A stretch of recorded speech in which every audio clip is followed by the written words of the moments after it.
Awit 51, 1-4. Maawa ka sa akin, O Diyos, ayon sa iyong tapat na pag-ibig. Ayon sa iyong saganang kaawaan ay pawiin mo ang aking mga paglabag.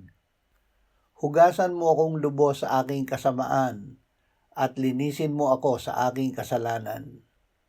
Sapagkat aking nalalaman ang mga pagsuway ko at ang aking kasalanan ay laging nasa harapan ko.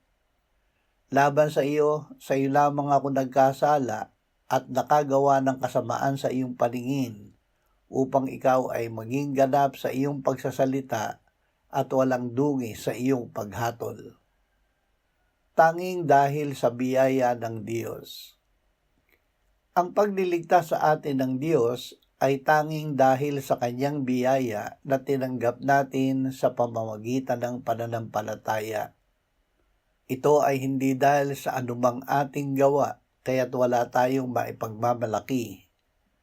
Pagsisihan, talikdan at ipahayag natin sa Diyos ang ating kasalanan sa pananampalataya na siya ay Diyos na sagana sa awa at tapat na pag-ibig.